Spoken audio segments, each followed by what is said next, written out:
Just pretend that belt isn't squeaking and everything is perfect. Hey, what's up, ladies and gentlemen? I just want to show you a new purchase I've made, take a little break for the Humvee content, and I acknowledge I haven't put out a video in a while. But this is my first gen Cummins. Picked this sucker up from Texas. Paid way too much money. It was much rougher looking when I got it. Well, I shouldn't say much rougher, but it was a little rougher looking. Really nothing too fancy about the truck. It's basically stock as a rock when it comes to the motor, which was actually preferred because, you know, I didn't want one that was turned up and abused too much. It had really no rust. It had some minor surface rust. That was about it. But let me kind of just walk you through it, show you this truck, because it's kind of unique. There's some unique aspects to it. For one thing, supposedly this used to be a dually, and it was converted to single rear wheel.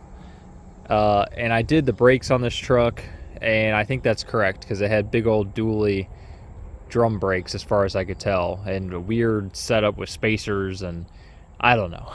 So it was converted to single rear wheel. The guy told me it was a 350. I think it's actually a 250 based on the VIN. It does have the Dana 70 rear axle and Dana 60 front, so, you know, whatever. Guess he lied to me or didn't know himself. I don't know. But it's got the good axles at least. What else? It's got a lift on it. I can show you that. Oh yeah. So a little bit of a classical hockey puck lift. So that's probably, I don't know, inch or two. Nothing crazy. I think it also might have something going on here. You look at the spacers there under the leaf spring. So that looks pretty intense. I don't know what these are stock. I haven't done any suspension work on this thing. It rides really good, actually. People say they ride bad. They don't ride bad at all. They ride fine. But I went through and just put some chassis saver on this. Not because it needed it really, but I was tired of looking at a chassis with a little bit of surface rust. So now you can look at a horrendous chassis saver paint job with drips everywhere. But still an improvement. I didn't spend a ton of time on it. But yeah, a little bit of a lift. These are about 33 to 34 inch tires. I'm not totally sure. They don't say on the tire, I don't think. But and then it came with this custom bumper, which actually I think the guy built this, but it was really well made, really solid.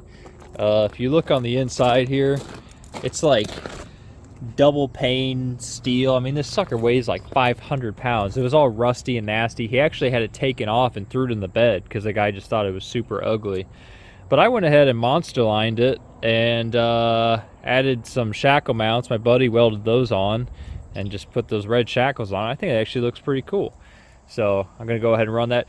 It's one of the few trucks also with the original Dodge grill. Usually these are aftermarket because they're cracked and nasty like this one, but this one's still, you know, still probably got another 50,000 miles on it before it totally falls apart. So I'm gonna just keep running this grill because I like that big Dodge symbol, and I haven't really cleaned it up. It might look better, I don't know. LED headlights, not a huge fan of the look of those. I got those on my Jeep. They're okay, but don't really go with the truck, you know, they don't look vintage to me. Hood, everything, paint job. You either love patina or you don't like patina. I think it's a good excuse not to paint your truck, so I like it. And it's basically, this is what it looked like when I got it, just kind of rough, rusty look. And then I need to reapply it. It's been a few months, but I made a mix of what was it? Mineral spirits and some kind of oil. I can't remember the name. You can look it up. A lot of people do this, but something like I don't know what I totally can't remember the name, but rubbed that on and it kind of made the hood look cool. It used to be shinier actually, but and I should say before I did that, I took a Scotch-Brite and I went over spots of rust that looked like that, and with some WD-40 and the Scotch-Brite, and it got that kind of ugly, you know, light orangey brown color out of it. I I kind of try and give you an example, like this color here, it got rid of most of that. So I quite like the look of the hood. This left fender is junk, or I should say right front fender is kind of junk. It's got rust in it and everything, but it was just primer gray, and I got tired of looking at that, so I did a very bad paint job and kind of matched it to the rest of the truck. So I mean, it turned out better than I thought it would.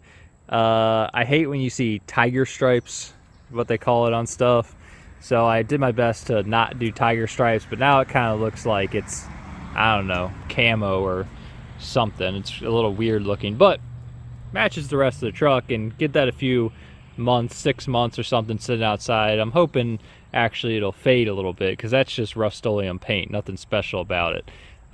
So anyway, I'm rambling, but I didn't dare try and paint around the fender like it is on this side, because I couldn't be bothered, and that takes way too much taping and blah blah blah. So hopefully no one notices that. Also, I added this. These are, I think, called slats or something. It came with just a normal flatbed. I should say too, I also monster lined the flatbed. It's kind of dirty right now, but I monster lined it, put new LED lights in. It was all rusty and nasty. It looks a million times better. I don't get paid by Monster Liner, although they should with how much advertising I've given them, but I do highly recommend this stuff. It is really, really good. I've used Monster Liner, I've used Herculiner, I've used Raptor Liner, and I'll just tell you, nothing adheres and is as tough as the Monster Liner, and it's roll-on, which is way easier than spray-on. But anyway, I going off on a tangent there. So if you see in here, that's how the whole bed looked like before. So now it looks like that. But I built these slats on there, whatever you call them. I just used pine and got all that stuff at Menards, cut it. You know, it was really easy because you can just buy 8-foot boards, and then just took some 2x4s and crappily cut them to length, because all I had at the time was a table saw, and cutting 2x4s that way with a table saw is really sketchy. But anyway, just cut those and screwed the whole thing together. And then I bought some Cherry 235 stain by Minwax or something, or Min something, can't remember the name. Really popular stain company, something Min. But anyway, turned out pretty good. Initially I tried motor oil, and it just literally didn't do anything. The wood looked exactly the same with the motor oil, and it didn't even seem like it soaked in much. And I'm surprised the stain went on top of the motor oil that well, but I gave it a couple days to sort of just disappear. So I recommend stain. A lot of people say motor oil because it's free, but stain's pretty dang cheap. So I'm happy with that. I think that turned out pretty cool. I may add another board here. A lot of people will do a tailgate setup with hinges. That's cool and all, but if you're going to be putting like mulch or rocks back here, gravel, I don't know if that'll quite be strong enough. So instead I just cut some 2x4s in half, which that table saw did come in handy for that. And I'm just, you know, the boards will just slide in here, and hopefully this is strong enough. I mean, you could argue that that one piece of wood might not be strong enough for gravel or something, but I think it will be. And unlike hinges, it's not going to sag or break or nothing like that. So yeah, I may add another board up top here. Don't know if I already said that. What else did I do? Oh, I mounted my high lift jack on it. High lift jacks are actually extremely useful if you have a vehicle that can take a high lift jack. And that's something where you can get that under part of the vehicle and jack it up. Most cars, modern cars, can't do that because it's all angular and round, and the bodies are made out of, you know, aluminum foil and stuff. But this, you can easily get a high lift jack. Well, A, it's nice because a high lift jack will easily go that high, and B, it's nice because you can jack that up and you know, work on it. And also I can put it under this front bumper here and jack the entire front end up. That front bumper is only held on with 4 bolts. I have tried it. It makes a lot of creaking sounds, but I mean, it would work, I'm sure. So those steps were already on it when I got it. Like I said, I did some of the chassis saver. Doesn't look great, pretty drippy, but it'll look good from 10 feet away. new lights. Let me show you the interior. If you've gotten this far in the video, the interior is actually one of the best parts. Alright, but this is locked. Of course it is. Hold on. But anyway, here's the interior. So the dash was really rough and not a single gauge or anything seemed to be working in this truck. So you can order these online. The custom dashes are really cheap. And then these gauges are Motor Meter Racing. For those of you that watch my other videos, my Humvee videos, they're the same gauges that I put in the Humvee, or same company I should say. They're a little different style. And they work great. Everything works. I wired the, because I know this is going to come up in the comments, I wired the tack to the alternator. There are ways to do that. It's actually not that hard. And basically, I don't know, you just got to Google how to do it. And the good thing about these gauges is you can adjust the range on the tack. So I just, when the truck was idling, I think initially it was saying like 1500, and I just set it down to like 600, and or whatever the Cummins idle's at, I forgot, 700 or something like that, 650. And it seems to be pretty accurate. So I'm sure it's not, you know, 100% accurate, but it's probably 95%. I put in this Amazon radio. It was pretty cheap. It's a touchscreen. And I wired everything to a switch because the wiring on this truck is just atrocious. The previous owner really did a number on it. But let me show you what these all this looks like. So I got those in green, those in yellow. Those are glow shift gauges on the right. I had to cut holes to put those in. But you can change the color on those. Those seem pretty good too. And then there's my cool radio. So that has Android Auto and Apple CarPlay. I don't know why my phone cut the video off there. I'm gonna try and revitalize this plastic because it looks really rough. But you know, it's a 30-year-old truck, so what do you expect? And that's really all there is to it. I mean, I had to do a good bit to it. I put all new brakes all around on it. I had to mess with the fuel tank to get the float working. I had to do my own custom float thingamajigger.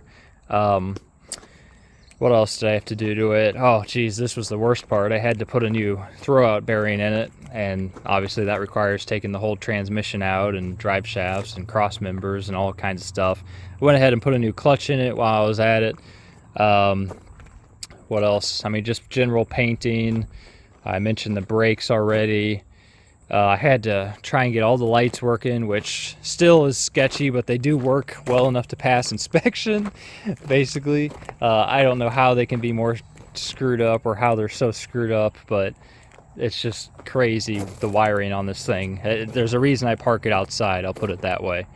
You know, grease the worn hubs. But that was really about it. It needs a new steering box. And I probably need to try and bleed the brakes because they're kind of spongy, so I don't know what's up with that. But that's about all there is to it. So hope you guys like the truck. Let me know if you have any questions or comments or, you know, whatever. But this is my daily driver these days. Next thing I'm gonna try and do that's major is get the air conditioning working. Truck has really good ventilation actually, with that rear window and the smoker windows, or whatever you want to call them, on the side. But it'd be nice to have AC. It's like 90 degrees out. So anyway, thanks guys. I'll see you in the next one. Bye.